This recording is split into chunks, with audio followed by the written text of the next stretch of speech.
For International Women's Day, we were lucky enough to meet Welsh writer and filmmaker Sally hosani.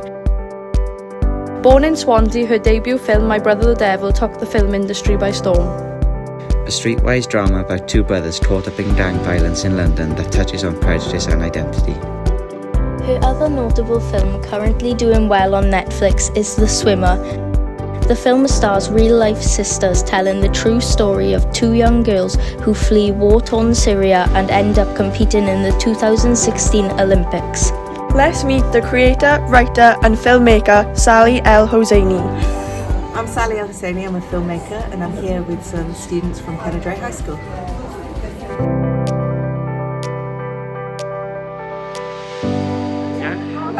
Would you ever want to direct an animated film? Oh, I would, but animated films are so hard to make and long-winded, and I feel like I'd just be stuck in a room with a computer for years of my life. So I think I'd always prefer something with actors or live action, just so I could get out in the world a little bit. Because I know really what goes into animation and it's hard work. But yes, I am interested in all different kinds of films. I'd love to do a family movie, actually. That would be fun. Or something fantasy. Yeah. I'm maybe working on something that's for TV. Well, I will be working on something that's for TV that's got like a slight sci-fi twist to it, which is cool. Do you have like a dream actor that you'd love to be in one of your films? Oh, there's so many amazing actors. That's a brilliant question. I think Meryl Streep is pretty amazing. I mean, that would be pretty incredible to have her in a film. Even though she's getting on a bit now, but she's a brilliant actress. Yeah.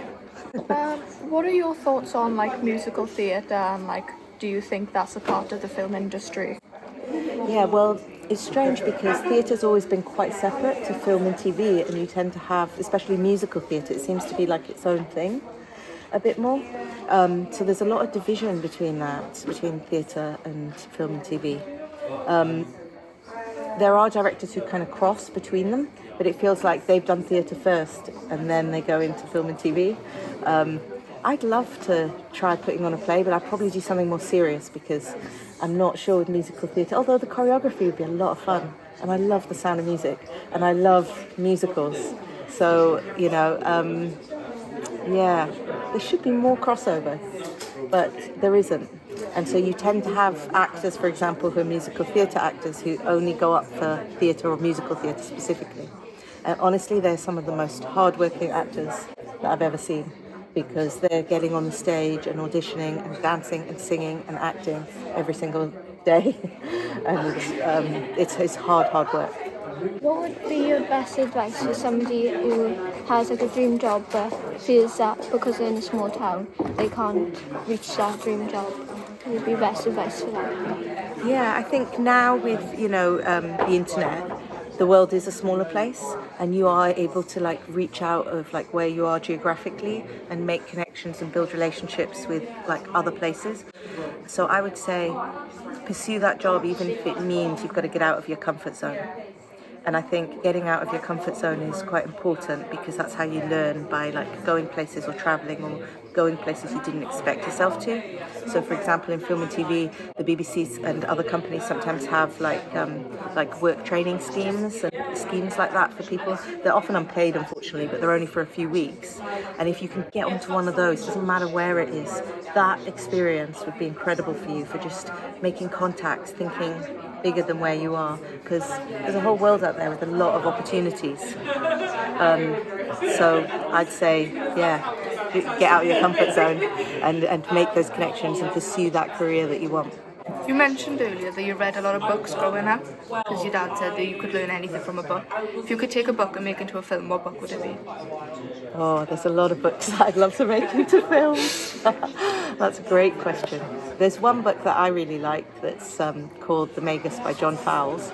That's the reason I'd like to make it into a film is because I think they tried to make it into a film and Michael Caine said, this is the worst film. It's the only film I've ever done that I completely regret in my life, and it was like goes down in history as like one of the worst films ever made. And I loved that book.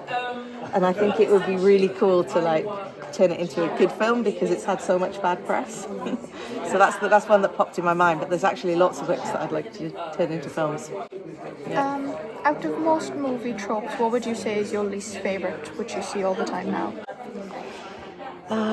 Well, there's the drones that we just mentioned, drone shots. I'd say people vomiting. Sometimes, like in films, they see something and then they vomit. In real life, like how many times has someone actually vomited if they weren't just ill? Like, you know, like they'll see like a dead body and vomit. It seems like that never happens. That's not realistic. I don't know why that's always in films. I was wondering, what was a film that you wish you made? Like a really popular, whatever film you should. Oh, okay. God, that's hard. I can't think. To know. I think that I quite like the film Fight Club. I think I wish I'd made that, probably. Yeah. Yeah, I like that film. But there's lots of others, I don't know. Now I'm thinking of all, yeah, but there we go. Fight Club. It's lovely to meet you. Thank you.